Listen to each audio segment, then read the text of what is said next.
competencias. Y por eso de ahí el título de esta ponencia.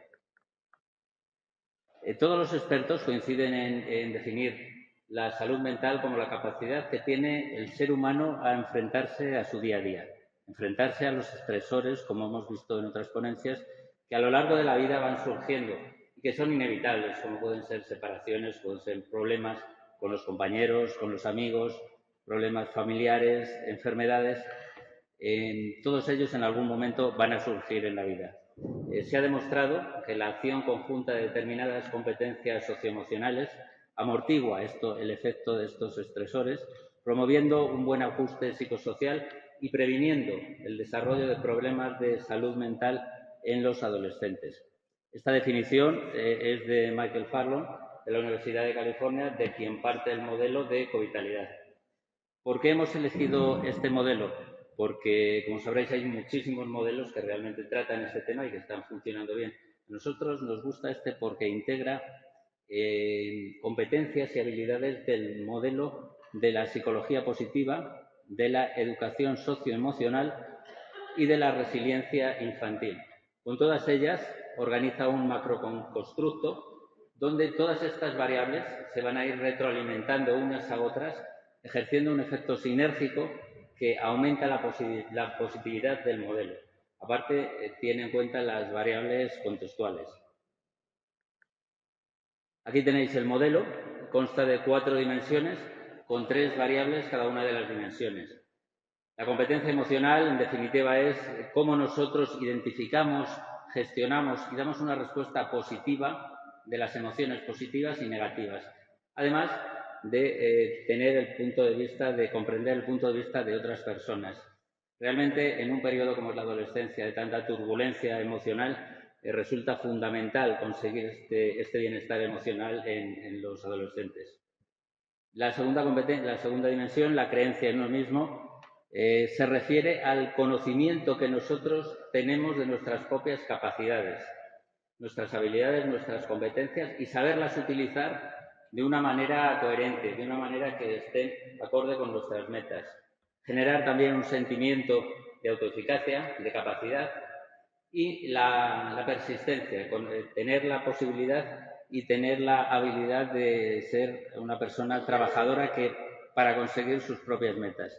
Esta dimensión lo que nos va a ofrecer, trabajándola, es cierta autonomía, cierta competencia, cierta capacidad, en definitiva, tener un control sobre nuestra vida, que en la adolescencia sobre todo es importantísimo para mitigar los efectos de la ansiedad, de la depresión. Se ha demostrado que experiencias tempranas de control inmunizan frente a la depresión. La tercera dimensión es el compromiso con la vida. ¿Qué nos referimos a compromiso con la vida? Pues cómo se involucra la persona con la vida, cómo se enfoca, tiene la habilidad y la constancia para enfocarse a los sucesos positivos, evitando pensamientos negativos. En este pensamiento debe enfocarse hacia la gratitud que ha podido tener el pasado, hacia el entusiasmo. ¿Y qué nos referimos a esto? Tener un propósito, tener un día a día ilusionante, un propósito en la vida, un significado de la vida y, desde luego, un futuro optimista. La creencia en las demás personas, la cuarta dimensión, nos referimos a los vínculos que establece la persona con otras personas. Vínculos que tienen que ser significativos, vínculos de calidad, que nos ayuden cuando tenemos en algún momento crítico en nuestra vida, tener esos apoyos disponibles. Esto lo que va a fomentar son unas relaciones sociales sanas y además una conducta prosocial. En esta última imagen, cedida por el profesor Piqueras, vemos todo el apoyo empírico que tiene el modelo. Es un modelo nacido en el 2013, pero que, como veis, se ha extendido rápidamente por todo el mundo y tiene unos efectos muy positivos. Podemos ver que aumenta el bienestar de las personas, la conducta prosocial, éxito académico, calidad de vida, satisfacción y reduce muchas de los aspectos que hemos estado viendo en otras ponencias. Dificultades de aprendizaje, absentismo, el uso problemático de redes sociales que hemos estado hablando, bullying Y no solo el bullying, incluso hay otros estudios también, hay muchos más estudios que corroboran la eficacia del modelo. También el ciberbullying. Hay un profesor, el profesor Varela de la Universidad del Desarrollo de Chile, ha demostrado que la gratitud tiene un efecto positivo frente al ciberbullying. Las bandas violentas, los síntomas internos y externos problemáticos, sustancias, soledad, ideación suicida, que es uno de los problemas más graves que tenemos ahora en nuestra sociedad. Y bueno, en definitiva, educar en competencias socioemocionales es educar para la vida, educar para el bienestar y, desde luego, educar para la felicidad. Muchas gracias.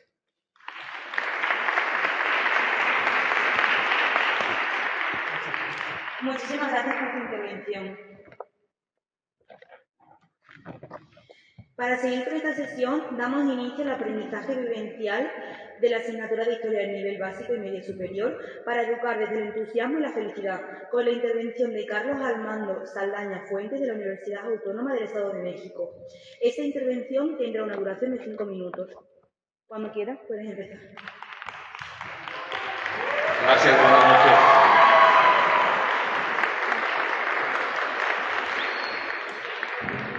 Bueno, para empezar, mi nombre es Carlos Saldaña, soy licenciado en Antropología Social y tengo un máster en Educación.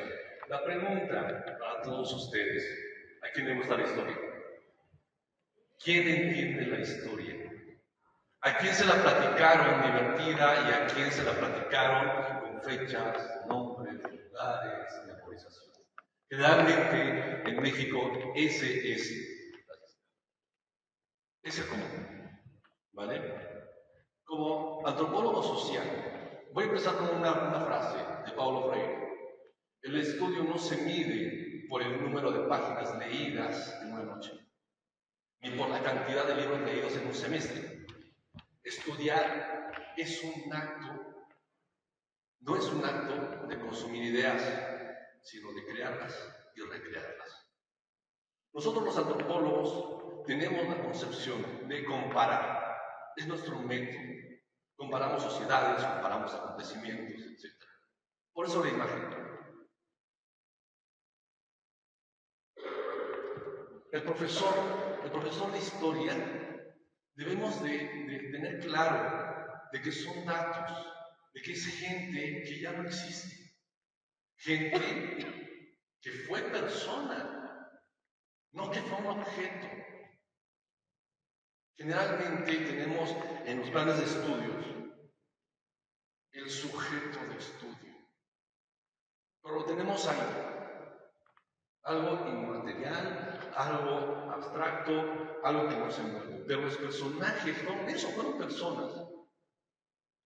Y al alumno no se le contextualiza, independientemente que haya visto 8, 10, 20 años el mismo suceso. Hay que contextualizar. Llevo casi 20 años dando clase y de manera vivencial. En las imágenes pueden verme con mis alumnos en excursiones, diferentes lugares del centro de la República Mexicana. El objetivo que yo tengo es que los jóvenes entiendan la historia, pero en el lugar donde sucedió. ¿De qué nos sirve leer un libro completo si no sabemos dónde estuvo el cura Hidalgo, que es uno de nuestros padres de la patria? ¿De dónde provino Hernán Cortés? Aquí. ¿Dónde estuvo Mao Zedong? Etcétera. En mis clases, no nada más es la cátedra. Con chicos de educación básica, jóvenes de entre 12 a 15 años, he puesto la imaginación a volar. Muestras gastronómicas, que sepan de dónde provenían las especies, los ingredientes y por qué se hacían ese tipo de postres, de platillos. México somos un país con gastronomía muy rica, al igual que ustedes. Cuando en el virreinato, 1500, 1800, se adornaban las iglesias con oro, necesitaban muchas claras de huevo, 300 claras de huevo para hoy y les pedían a los jóvenes. ¿Y qué se hacía con las yemas? Batidos. Y viceversa, cuando se necesitaban las yemas, sobraban las claras, ¿y qué se hacían? Rones. Por eso es tan grande y tan inmensa nuestra gastronomía. Es lo que yo he intentado, que los jóvenes aprendan, que lo entiendan, que se sientan parte de, porque la identidad da la felicidad.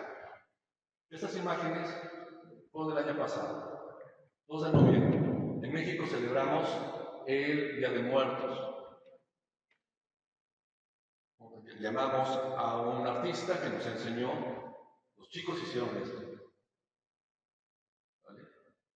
Los chicos hicieron esto que se llama cabezones para su Día de Muertos. Los hicieron con materiales reciclados, los diseñaron, los pintaron y desfilamos en lo que se le conoce la Feria de Alfeñique en la ciudad de Toluca, que es de los Alfeñicos. Aquí estoy yo, al grandote marrón, ahí en la pantalla. Es el personaje Ignacio Ramírez Calzada, se le conoce como el Nigromante, un liberal del siglo XIX, que es el nombre de la institución a la que pertenece. Y por último, siempre hay que sacarle la sonrisa y hacer divertidas las clases, porque si no, se aburren, se duermen, no ponen atención, malas notas. Como conclusiones, hay que generar una identidad local, una identidad nacional, para que el joven, el niño, pues tenga eso, felicidad, y desmitificar a los personajes. No son héroes, no son villanos, son personas como nosotros. Gracias.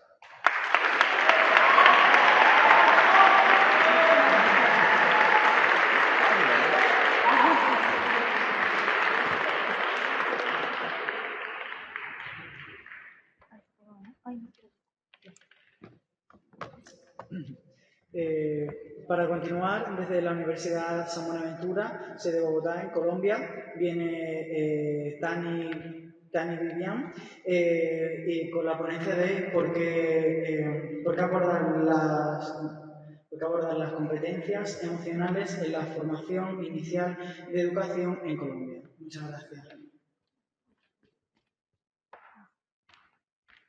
Muy buenas tardes para todos. Como ya dijeron, mi nombre es Tani Bonilla. Yo soy educadora de la Secretaría de Bogotá, de Secretaría de Educación de Bogotá, y actualmente estoy cursando mi 2.º año de doctorado en Humanidades. Bueno, el tema que pretendo abordar en mi investigación es por qué abordar las competencias emocionales en la formación inicial de educadores en Colombia. Y precisamente en esta imagen pues podemos reflejar que a veces la escuela se vuelve más que un lugar para educar para la felicidad, se vuelve un poco opresivo, un poco disfrute para los mismos estudiantes. Pudimos evidenciar durante y después de la pandemia un alto índice de enfermedades de salud mental, tanto de estudiantes como de educadores. Este dato lo he tomado del Instituto Colombiano de Neurociencias en Colombia, dentro de los cuales podemos evidenciar que uno de los problemas más de salud mental en los estudiantes fue la depresión y la ansiedad, y casualmente en los docentes también. Bueno, aquí pues están los datos tomados de este instituto. Y aquí fue cuando las secretarias de Educación en Colombia empezaron a preocuparse y a proporcionarnos mucho material, muchas herramientas a los educadores para implementar en las instituciones educativas, ¿sí? Desafortunadamente a todos nos tomó por sorpresa y también estábamos tan desconcertados como los chicos, creo que igual o peor que ellos. Entonces pues nos arrojaron mucho material, no sabíamos ni siquiera cómo aplicarlos, pero nos tocó sencillamente empezar a abordarlos. Aquí coloco un ejemplo de esas herramientas que se utilizaron. Esto me llevó a mí a revisar la literatura sobre el tema, ¿sí? Competencias emocionales, dándome cuenta que dentro de las investigaciones y los artículos científicos los agrupé en 4 tendencias. Una de las primeras tendencias es el análisis e intervenciones metodológicas en el currículo de la educación superior.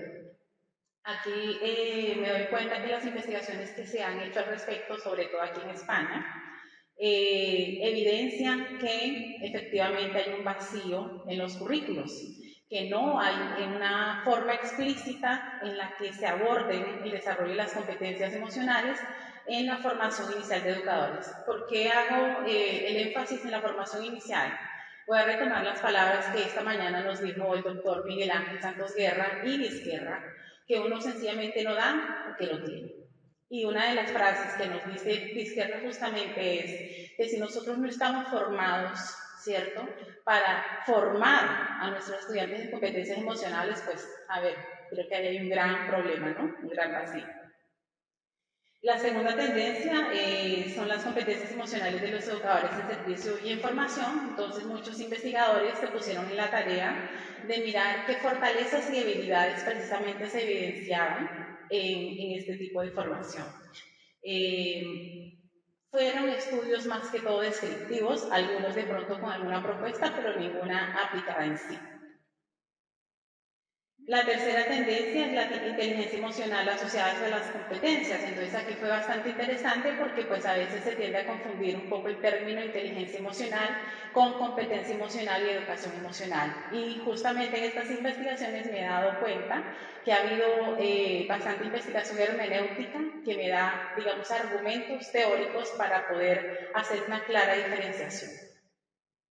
Y por último, la cuarta tendencia son las competencias emocionales asociadas a la vida laboral de los educadores o maestros. Esta tendencia es bastante interesante porque si nos damos cuenta, esto ayuda a mejorar los índices de empleabilidad de las personas que están en busca de un empleo, ya sea en el sector educativo, que es donde, digamos, yo estuve consultando, pero también a nivel general en los profesionales. Entonces, las competencias emocionales aquí vienen siendo un papel fundamental. Obviamente, estuve haciendo una revisión sobre la formación de educadores en Colombia, dentro de las cuales hay una reglamentación, hay unos subsistemas, 3, que son el avanzado, los educadores en servicio y de formación inicial, que es en el cual yo me quiero enfatizar. Periódicamente se hacen como unos informes sobre estos avances de esa formación y precisamente aquí nos mencionan que debe haber una formación y que unas políticas que se deben implementar para educar a los educadores en cuanto a competencias emocionales. Sin embargo, eso está en el papel. Lo digo porque a pesar de que ha habido unos avances, desafortunadamente todavía no se han tenido en cuenta dentro de los currículos de los futuros educadores, es decir, los que se están formando para ya ir a las aulas. Hay 2 leyes que son muy recientes, por ejemplo la 2383, una ley supremamente importante que por lo menos ya se está teniendo en cuenta de formar en competencias emocionales a los educadores que están en servicio. Sin embargo, todavía aún no se toca para nada los que están apenas formándose, es decir, los que están en las instituciones de educación superior. Y la 2414 hace énfasis más que todo a la prevención de suicidio y enfermedades de salud mental en los estudiantes, más no todavía toca el docente. Es decir, estamos dando pasitos, pero todavía nos quedamos cortos. Bueno, otra cosa que me pareció súper importante fue revisar todas las licenciaturas que se ofrecen en el país. Dentro de ellas, de las 209 que fueron seleccionadas por criterios de alta calidad y acreditación, solamente 3 universidades de ellas son las que realmente están trabajando algo de educación emocional, pero no especifican si va dirigida al educador o al estudiante. Y obviamente tuve que tener en cuenta las competencias en educación superior, para eso está el proyecto Tuning Europeo y en Latinoamérica. Resulta que este proyecto son las competencias que se deben abordar en las instituciones de educación superior, tanto en Europa como en América Latina. Aquí se mencionan las competencias emocionales, sin embargo en Colombia, fíjense que esas 3 competencias están enfatizadas solamente al área de seguridad, que es el gran vacío que encuentro para la pertinencia de mi investigación. Como conclusiones, primero, y aquí estoy dando respuesta a la pregunta que planteé al inicio. ¿Por qué abordarlas?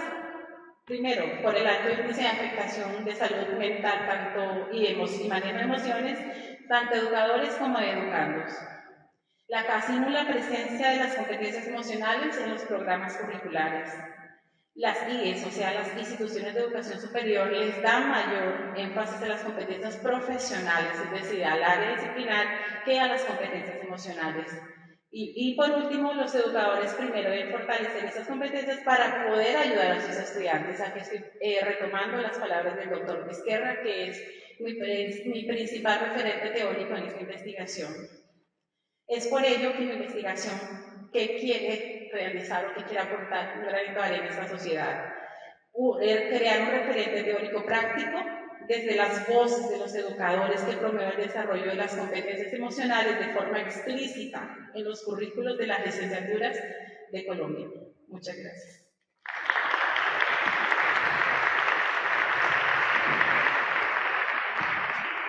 Muchísimas gracias. Ahora damos inicio a la sesión de la corporeidad en el tejido emocional del ciclo inicial, con la intervención de Claudia Isabel Sanabria Ortiz, de la Universidad San Buenaventura, con su sede en Cali, Colombia. Esta intervención tendrá una duración de 5 minutos.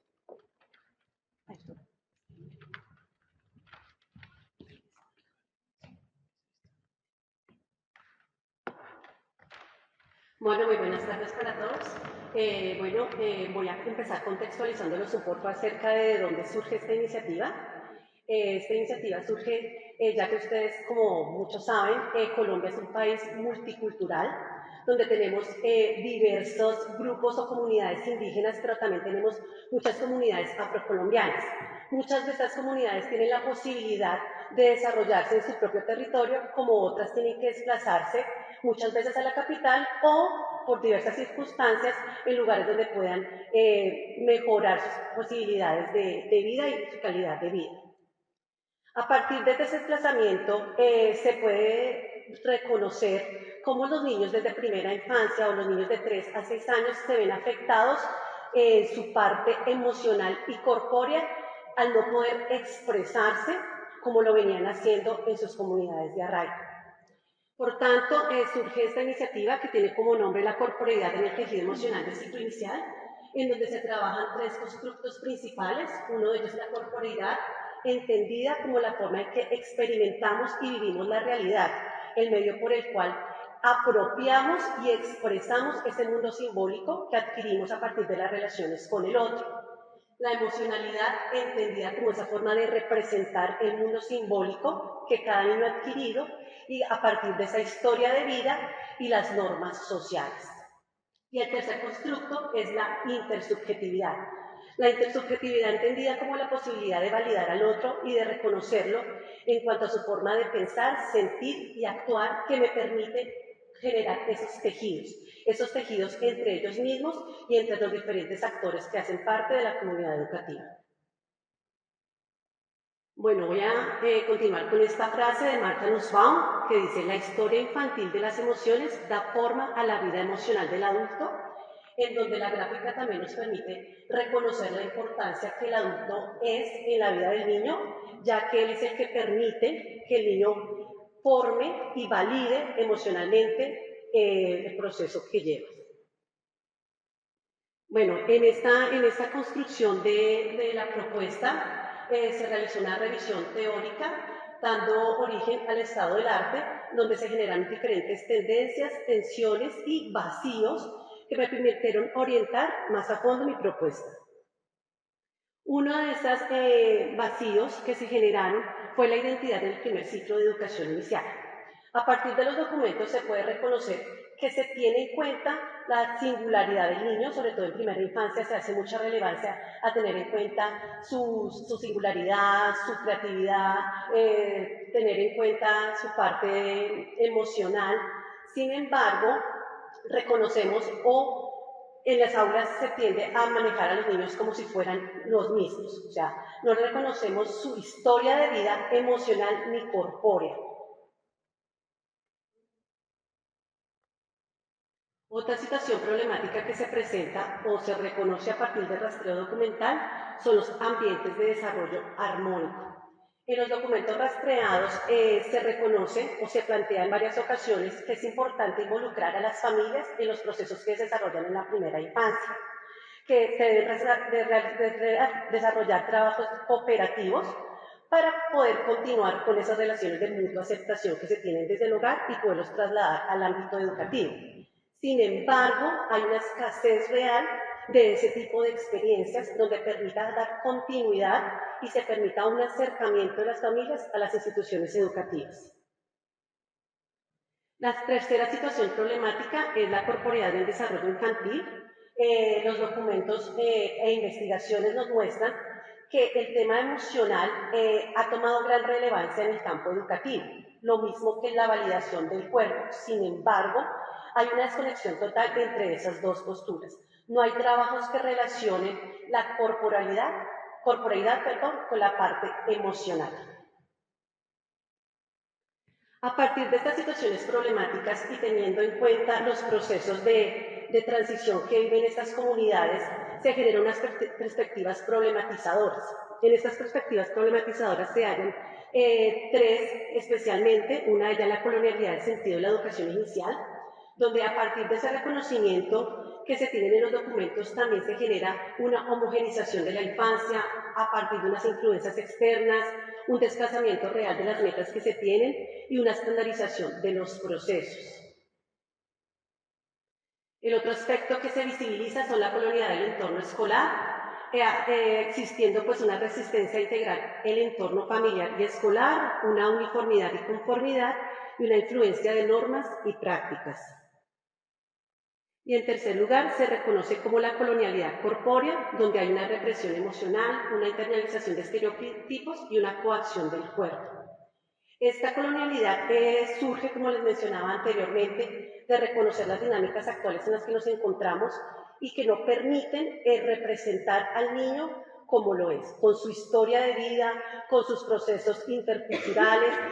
La idea de mi proyecto es, a partir de este reconocimiento intercultural, poder realizar procesos de decolonización, poder realizar procesos donde se valide la historia de vida de cada niño y a partir de esa historia de vida se puedan crear procesos que permitan realmente la interculturalidad.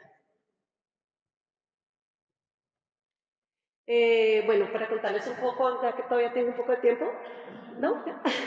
Ok, listo, gracias. Muchas gracias.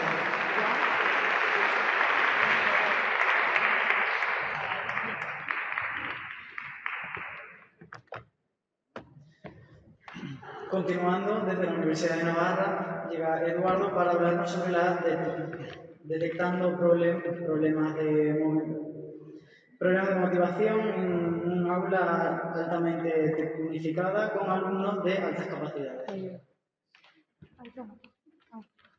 Vaya nombre más largo. Bueno, soy Eduardo, soy investigador, soy formador, profesorado también en necesidades especiales, pero sobre todo soy maestro.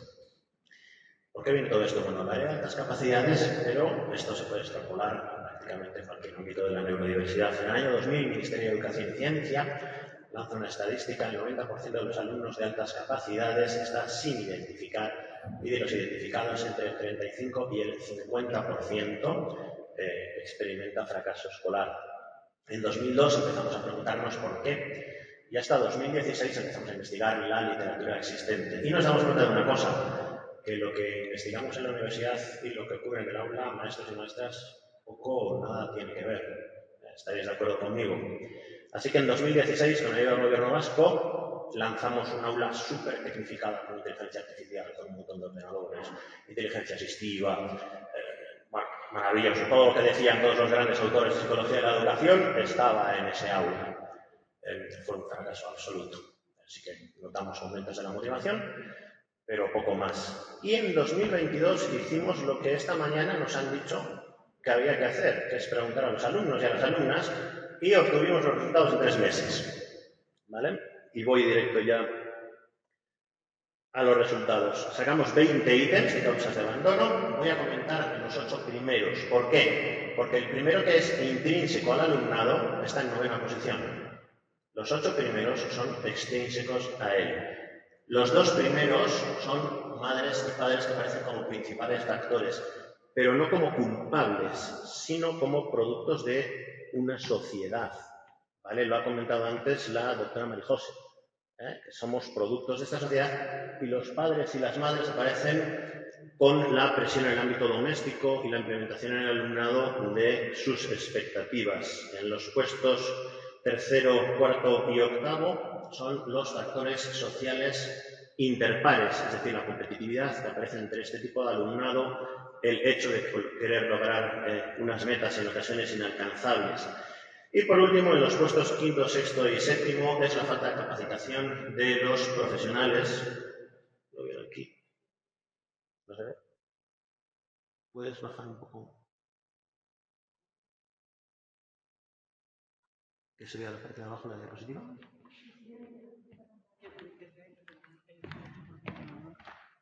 Es para ganar tiempo.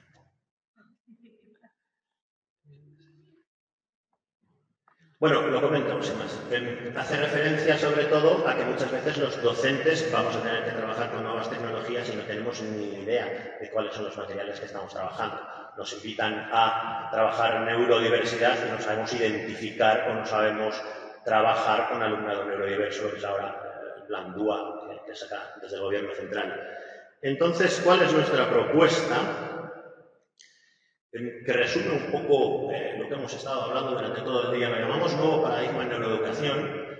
Empezamos con una aula ya tecnificada, es decir, donde la tecnología es parte integral del proceso educativo. Lanzamos un abordaje epigenético, es decir, factores externos que intervienen en la genética del alumnado. Un abordaje del entorno. Aquí hacemos referencia sobre todo a la formación a madres y padres en lo que son los aspectos de la neurodiversidad. Y solamente aquí ya empezamos un poquito con el contenido para el profesorado orientado al interés con trabajos STEM, que es lo que realizamos nosotros. Y por último, implementar el modelo DUA, el modelo integrador para todos los alumnos y alumnas. Y eso es todo. No nos hago tarjetas, así que muy bien. ¿Alguna pregunta? Muchas gracias. Muchas gracias.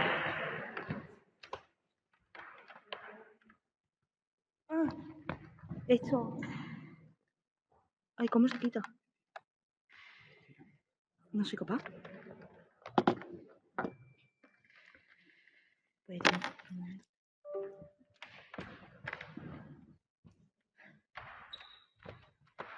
Disculpen.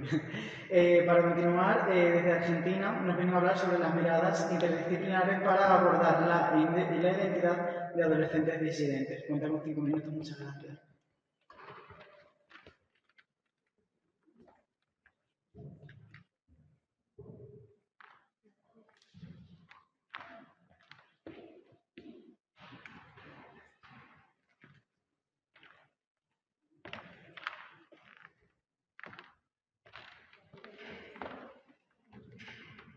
Buenas tardes, ¿están despiertos todavía? ¿Sí? Bueno, gracias por recibirnos, nosotras somos de Argentina, venimos a comentar un poquito una experiencia profesional que tuvimos y las conclusiones que sacamos de esto. Mi nombre es Mirna Quiroga, soy médica.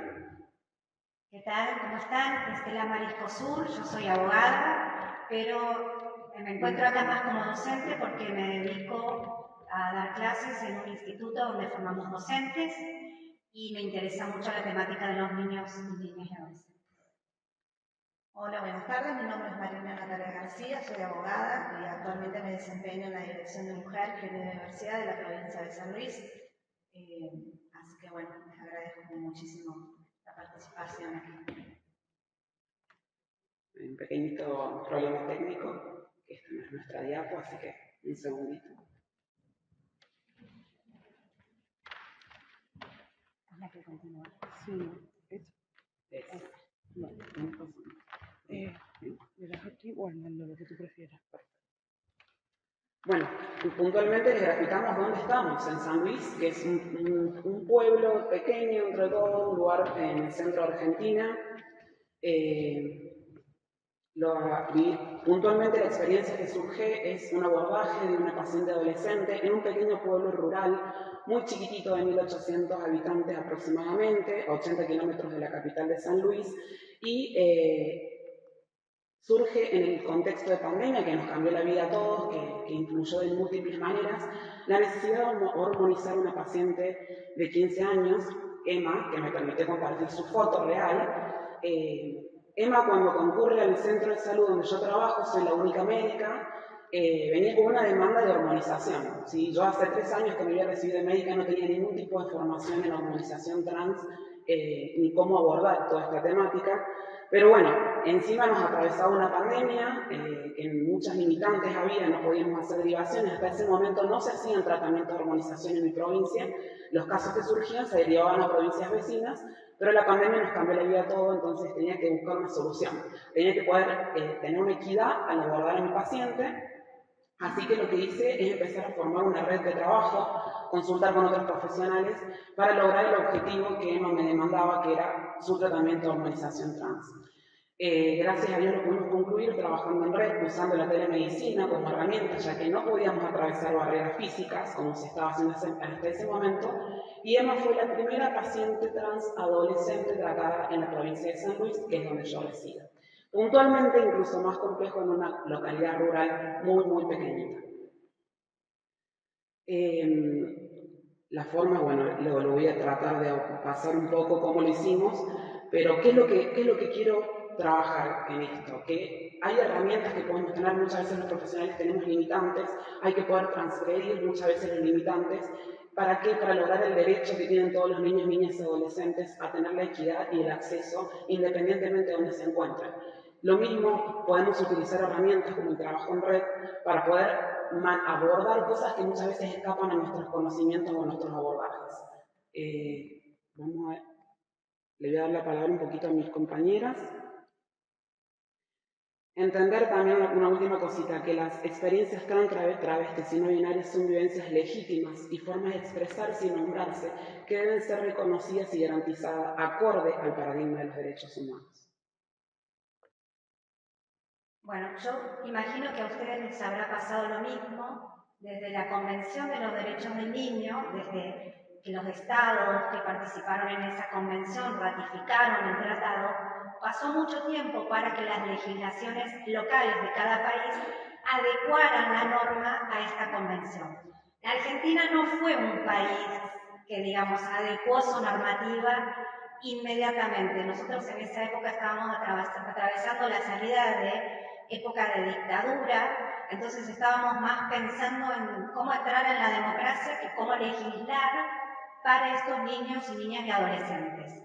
Transitamos épocas donde la legislación era totalmente violatoria a la Convención, a pesar de que habíamos ratificado la Convención. Hoy día esas normativas se adecuaron, por eso tenemos la Ley de Identidad de Género, la Ley ESI, que es la de Educación Sexual Integral, el matrimonio igualitario, despenalización de la intervención de embarazos. Podemos nombrar un montón de leyes que se fueron adecuando, pero el problema no son las leyes, el problema son las cabezas. ¿Las cabezas de quién? De los profesionales que tienen que aplicar esas leyes. Médicos, abogados, docentes. Entonces la idea de este trabajo era poner en evidencia que la Argentina, si bien tiene mucha normativa de avanzada, toda esa normativa de avanzada, si no las adecuamos, no educamos a nuestros niños y adolescentes y no adecuamos a los docentes que están educando en virtud a estos paradigmas, va a ser muy difícil que podamos cambiar. La Ley de Identidad de Género, sancionada en el año 2012 en la República Argentina, tiende a garantizar estos derechos, a ser tratado y reconocido como el adolescente, el niño adolescente y también adulto se autopercibe. Esto implica un reconocimiento de la identidad, un reconocimiento al acceso a la salud, incluso en sus documentos oficiales como permite esta ley. Esta ley es un gran progreso a nivel mundial respecto del reconocimiento a los niños, niñas y adolescentes en este punto concreto de las disidencias. Agradecemos muchísimo que nos hayan permitido explayarnos un poquito. La identidad es un derecho. Gracias. Muchísimas gracias.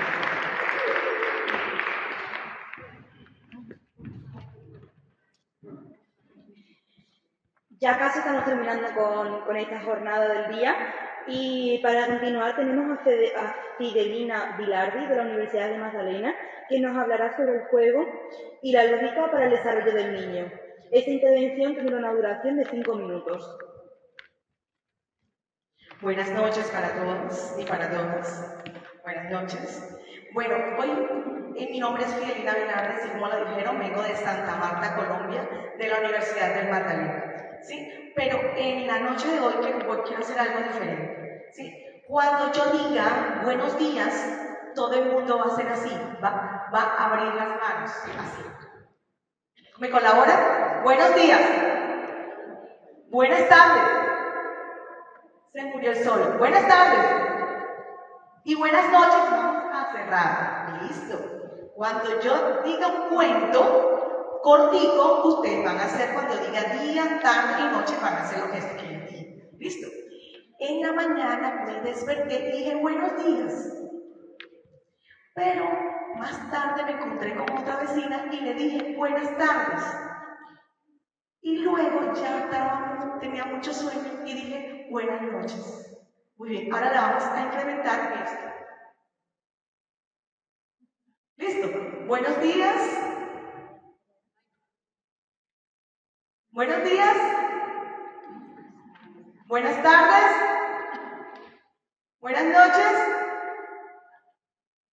Perfecto, listo. Ahora voy a mandar el cuento cortico y ustedes lo van a hacer rápidamente. Me desperté y dije buenos días, vecina. Luego pasé la tarde y le dije buenas tardes, vecina. Y en la noche volví, me la encontré y le dije buenas noches, vecina, que me voy a dormir. Perfecto, listo. ¿Qué aprendimos? Lengua de señas. Buenos días, buenas tardes y buenas noches. ¿Cómo lo aprendimos? Con un juego cortísimo, ¿cierto? Ok, listo. Somos una universidad más incluyente e innovadora, por eso vamos a la inclusión a todo el mundo. Donde vayamos, le damos un mensaje de inclusión. Así que los niños y las niñas también debemos incluirlas todo el tiempo, porque la inclusión va primero. Para poder formar, debemos primero incluir a todos los niños que tengan limitaciones auditivas, físicas, mentales. Todos los niños tienen los mismos derechos. ¿Ok? ¿Listo? ¿Empezamos? Ok, listo. Me baso mucho en una investigación que hice en la universidad porque nosotros formamos maestros, ¿sí? Y maestros totalmente creativos. La maestra que venga con su enseñanza tradicional no la queremos. O sí la queremos, pero le enseñamos a ser maestras creativas. ¿Por qué? Porque lo primero es que los niños y las niñas no juegan para aprender, pero sí aprenden porque juegan. Entonces necesitamos maestras que salgan de las sillas, necesitamos maestras que jueguen con los niños, necesitamos maestras que hagan actividades significativas para poder que el niño aprenda y llegue a ser y llegue a desarrollarse de una manera más creativa. El juego es una actividad antigua, todo el mundo juega, el juego es universal. ¿Se dieron cuenta? No jugamos un momento, que aprendimos algo, ¿cierto? De pronto alguien ya lo sabía, pero muchos no. Entonces, a través del juego, el juego nunca es tarde para hacerlo, de niño, adolescente y adulto. Pero es importante porque es un derecho fundamental. La recreación del niño es muy importante. Entonces, por eso nosotros en todo tiempo debemos jugar. Estamos hablando del ámbito escolar, ahora nos vamos al ámbito del hogar. En el hogar debemos ser unos padres creativos. También debemos jugar con los niños, porque los niños también aprenden cosas del hogar a través del juego. Y después que el niño juega, es un niño feliz.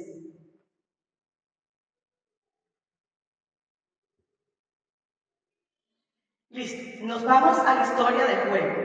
El juego siempre tiene un enfoque, un ejercicio físico, social, siempre lo vemos en la escuela, en la parte social.